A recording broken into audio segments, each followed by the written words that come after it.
5 जून को मनाते हैं। देखिए स्टार्ट कहां से हुआ पर्यावरण दिवस, अब आइए स्टार्ट करते हैं। एक्चुअली में दोस्तों जब भी पर्यावरण की बात आए ना तो एक सम्मेलन सबसे पहले आता है जिसका नाम है स्टॉकहोम सम्मेलन। कौन सा?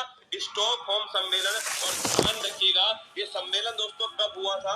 1972। भारत की तरफ से इंदिरा गांधी दोस्तों इसमें भाग लेने जाती है और सस्टेनेबल डेवलपमेंट पर ये दोस्तों पहला सम्मेलन। क्या सस्टेनेबल डेवलपमेंट पर ध्यान रखिएगा, ये पूरे विश्व का पहला सम्मेलन है और इसकी थीम थी दोस्तों ओनली वन अर्थ, ये इसकी थीम थी। और ध्यान रखिए इसी दोस्तों कॉन्फ्रेंस के अंदर 122 देशों ने भाग लिया था, इंडिया भी इसमें शामिल था। और अगर आपसे पूछ ले कि भाई स्टॉकहोम सम्मेलन के अंदर 5 जून 1972 को एक संस्था की स्थापना होती है और संस्था का नाम क्या है? यूएनईपी। कौन संस्था है?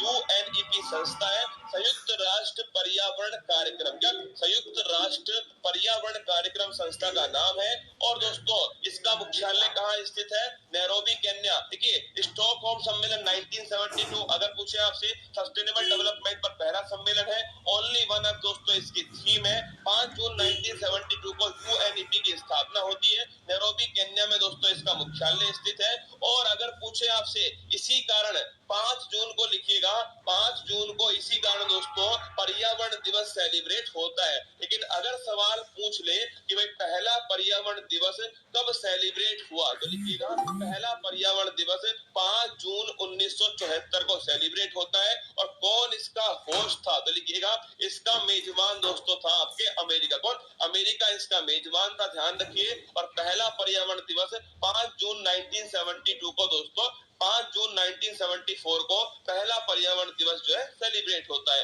अगर मैं बात करूं इसके बाद दोस्तों, अगर आपसे पूछा जाए, देखो स्टॉकहोम सम्मेलन के बाद क्या है? स्टॉकहोम के बाद दोस्तों आता है दूसरा नंबर है आपके मॉन्ट्रियल प्रोटोकॉल। किसका है? मॉन्ट्रियल प्रोटोकॉल का। अगर मैं पूछूं आपसे कि जो मॉन्ट्रियल प्रोटोकॉल है, मॉन्ट्रियल कहाँ स्थित है? कनाडा के अंदर स्थित है मॉन्ट्रियल, ध्यान रखिएगा ना। अगर पूछे आपसे कब हुआ? 1987 में हुआ। ये किससे संबंधित है? ओजोन परत के संरक्षण से संबंधित है मॉन्ट्रियल प्रोटोकॉल। किससे? ओजोन परत के संरक्षण से संबंधित है दोस्तों मॉन्ट्रियल प्रोटोकॉल। अगर मैं पूछूं आपसे मॉन्ट्रियल जो प्रोटोकॉल है ये 1987 को होता है, ध्यान रखिएगा। ओजोन परत के संरक्षण संबंधित है, कनाडा के अंदर मॉन्ट्रियल स्थान है। एक्चुअली में दोस्तों ओजोन जो परत है ना समताप मंडल में स्थित, आप सभी जानते हैं। और ये काम क्या करती है? सूर्य की जो अल्ट्रावायलेट किरणें होती है ना उन्हें रोकने का काम करती है। कौन? मॉन्ट्रियल, आपकी ओजोन परत। सूर्य की जो आपके पराबैंगनी किरणें उन्हें रोक, इससे नुकसान क्या होता है? स्किन का कैंसर होता है। हुआ क्या दोस्तों, हमने अपने रेफ्रिजरेटर में क्या हुआ? सीएफसी क्लोरोफ्लोरोकार्बन या फ्रियोन का उपयोग करना स्टार्ट किया। और इस सीएफसी के कारण दोस्तों क्या हुआ? जो आपके ओजोन परत है, इस ओजोन परत का दोस्तों क्या हुआ? डिप्लेशन स्टार्ट हो गया सीएफसी के कारण। तो उसे दोस्तों रोकने के लिए क्या हुआ? मॉन्ट्रियल प्रोटोकॉल हुआ। और ध्यान रखिए 1987 में ओजोन परत के संरक्षण के लिए किया गया। अगर पूछे ओजोन परत का संरक्षण किससे होता है? क्लोरोफ्लोरोकार्बन या फ्रियोन से दोस्तों, इसका आपके ध्यान रखिएगा, इसका दोस्तों डिप्लेशन होता है। और ध्यान रखिएगा अगर पूछे आपसे इसका उपयोग कहाँ होता है? शीतलक या फिर कूलेंट के रूप में इसका उपयोग होता है। ये हुआ मॉन्ट्रियल प्रोटोकॉल 1987। अगर पूछे आपसे दोस्तों इसके बाद में, अगर मैं पूछूं आपसे 1992 के अंदर दोस्तों क्या हुआ? रियो सम्मेलन हुआ। ये अब तक का दोस्तों पर्यावरण की दृष्टि से सबसे महत्वपूर्ण सम्मेलन है रियो कॉन्फ्रेंस। ये ध्यान रखिएगा मॉन्ट्रियल प्रोटोकॉल जो है दोस्तों इसकी तारीख भी छाप लेना 16 सितंबर। कौन रिपोर्ट है? इस क्वेश्चन को भी छाप लीजिए। 1992 में हुआ। अगर पूछे आपसे कहां पर हुआ? ब्राजील के रियो शहर में हुआ। अगला क्वेश्चन आपसे पूछ लेगा ब्राजील के रियो शहर में हुआ पहला पृथ्वी सम्मेलन है दोस्तों ये। और एजेंडा 21 ध्यान रखना, ये रिपोर्ट का नाम है ना। अगर पूछे आपसे 1992 में हुआ रियो सम्मेलन है, ब्राजील में हुआ पहला पृथ्वी सम्मेलन है। एजेंडा 21 दोस्तों ध्यान रखिएगा इसकी रिपोर्ट है। इसी सम्मेलन में ध्यान रखिए दो संस्थाएं सामने आती हैं, एक तो यूएनएफसीसीसी, आपको ये नाम ध्यान रखना ना। अगर पूछे आपसे यूएनएफसीसीसी की स्थापना किस सम्मेलन में होती है? रियो सम्मेलन में होती है। यूएनएफसीसीसी की बात करो, यूनाइटेड नेशन फ्रेमवर्क, क्या यूनाइटेड नेशन फ्रेमवर्क कन्वेंशन, क्या United Nation framework convention to climate change, ये इसकी फुल फॉर्म है। और अगर मैं पूछूं आपसे इसकी स्थापना कब होती है, 1994 में इसकी स्थापना होती है।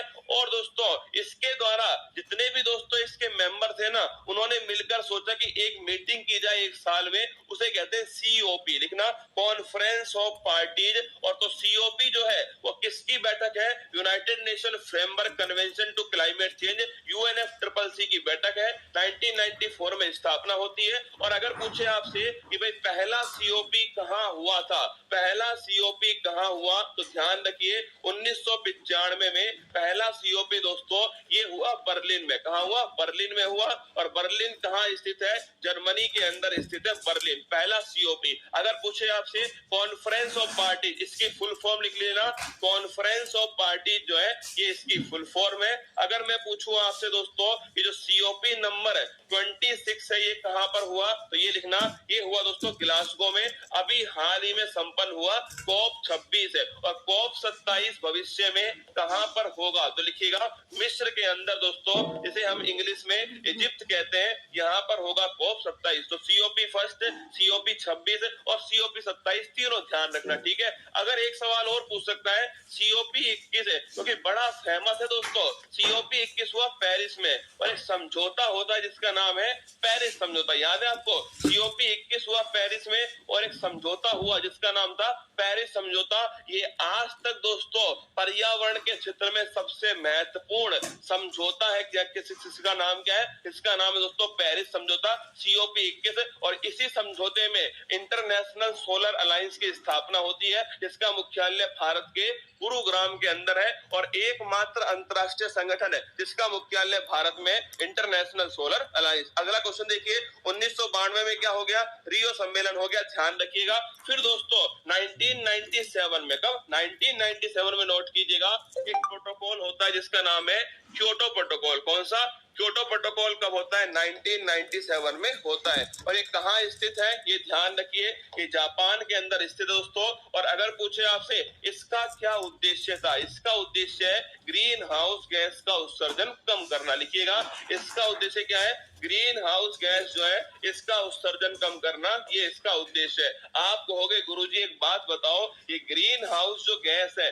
इसका क्या नुकसान है। एक्चुअली में दोस्तों ग्रीन हाउस गैस तापमान बढ़ाने वाली गैस है, लिखिएगा ये दोस्तों ध्यान रखना, ये तापमान को बढ़ाने वाली गैस होती है ग्रीन हाउस गैस। आपने दोस्तों वो देखा होगा, ये आपके दोस्तों आपने ये जो आपके ग्रीन हाउस होते हैं ना दोस्तों, इनका उद्देश्य क्या होता है, अपने ग्रीन हाउस अरे कांच के दोस्तों वो घर बनाते हैं ना आजकल, इसका उद्देश्य टेम्परेचर को मेंटेन करना है ना। तो ध्यान रखिए ग्रीन हाउस गैस का उत्सर्जन को कम करने के लिए क्योटो प्रोटोकॉल होता है। 1997 में जापान में स्थान है, लेकिन लागू कब से होता है, 2005 से दोस्तों ये लागू होता है, ध्यान रखिएगा। क्योटो प्रोटोकॉल लागू कब से होता है, 2005 से लागू होता है। अगर मैं पूछूं आपसे इसके बाद दोस्तों, इसके बाद ध्यान रखिए सन 2002, क्या सन 2002 में दोस्तों ध्यान रखना जोहान्सबर्ग के अंदर का, जोहान्सबर्ग के अंदर दोस्तों पृथ्वी सम्मेलन का आयोजन किया गया। कहा, जोहान्सबर्ग में हुआ पृथ्वी सम्मेलन, कब हुआ, 2002 में। 1992 में दोस्तों कब हुआ, रियो के अंदर हुआ ना। फिर 2002 में 10 साल बाद कहा हुआ, जोहान्सबर्ग के अंदर आयोजित हुआ। फिर दोस्तों लिखिएगा इसके बाद में अगर आपसे पूछे कि 2012 में फिर दोस्तों वापस से रियो में, कहा रियो में। और मुझे एक बात बताओ पिछली बार कब हुआ, 1992, कितने साल हो गए, 20 साल। तो इसका नाम दिया रियो 20, क्या नाम दिया, इसका नाम दिया दोस्तों रियो 20, इसका नाम दिया सन 2012 ब्राजील के अंदर, ठीक है। अगला दोस्तों, अगला पूछे आपसे सन 2022। अब देखना सन 2022 दोस्तों स्टॉकहोम को कितने साल पूरे हो चुके हैं। स्टॉकहोम सम्मेलन हुआ था 1972 में, कितने साल पूरे हो गए, 50 साल। तो इसका नाम दिया गया स्टॉकहोम +50 जो है, ये इसका दोस्तों हाल ही में नाम दिया गया। और ध्यान रखिएगा सन 2022 स्टॉकहोम +50, ये आपके सामने दोस्तों कुछ पर्यावरण के कुछ महत्वपूर्ण सम्मेलन जो है, पर्यावरण के कुछ महत्वपूर्ण घटनाएं दोस्तों ये तुम्हारे सामने थी, जिसमें स्टॉकहोम सम्मेलन 1972 का था, इसके बाद मॉन्ट्रियल प्रोटोकॉल 1987 का था, फिर दोस्तों 1992 का रियो सम्मेलन ब्राजील में था, फिर UNFCCC है, फिर दोस्तों COP है आपके सामने, फिर आपकी क्योटो प्रोटोकॉल 1997 का है, फिर जोहान्सबर्ग में 2002, 2012 में रियो के अंदर और 2022 में ध्यान रखिएगा स्टॉकहोम 1972 वाला। एक दोस्तों और लिख लेना, पृथ्वी दिवस कब सेलिब्रेट होता है? क्या अर्थ डे दोस्तों कब सेलिब्रेट होता है? वाटर डे कब होता है? और दोस्तों पूछे आपसे बायोडाइवर्सिटी डे जो है ये कब सेलिब्रेट होता है? तीनों सवाल आपको ध्यान रखने हैं ना। पहला देखना, पृथ्वी दिवस कब होता है? 22 अप्रैल को होता है पृथ्वी दिवस, ठीक है। अगला, अब वाटर डे कब होता है? 22 मार्च को होता है जल दिवस। और ध्यान रखिए बायोडाइवर्सिटी डे कब होता है? 22 मई को होता है दोस्तों जैव विविधता दिवस है। ये जो जैव विविधता जो दिवस है ना दोस्तों, अगर मैं पूछूं आपसे इसकी खास विशेषता क्या है? देखो, जैव विविधता का मतलब है कितनी प्रजातियां उपस्थित है, पौधों की, जंतुओं की, दोस्तों मानवों की कितनी प्रजातियां उपस्थित है, वो कहलाता है जैव विविधता, बायोडाइवर्सिटी। अगर पूछे आपसे बायोडाइवर्सिटी दोस्तों, मैं पूछूं आपसे कि सर्वाधिक पूरे विश्व में कहां पर है?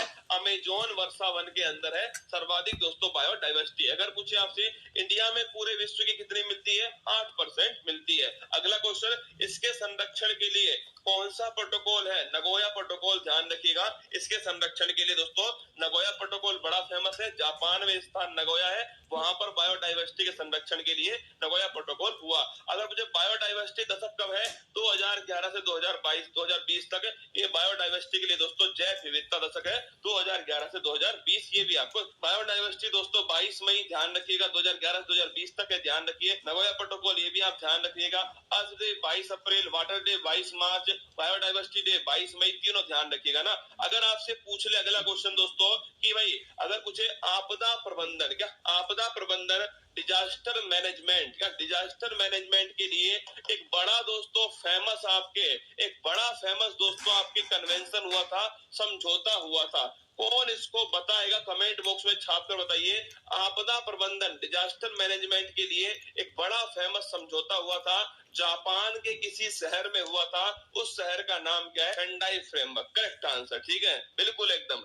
आपदा प्रबंधन के लिए, डिजास्टर मैनेजमेंट के लिए दोस्तों एक समझौता होता है, एक फ्रेमवर्क है, सेंडाई फ्रेमवर्क, बड़ा फेमस है ना, ये बड़ा फेमस दोस्तों सेंडाई फ्रेमवर्क जापान के अंदर हुआ था। ध्यान रखना कि भाई डिजास्टर मैनेजमेंट के लिए कौन सा फ्रेमवर्क है? Sendai framework.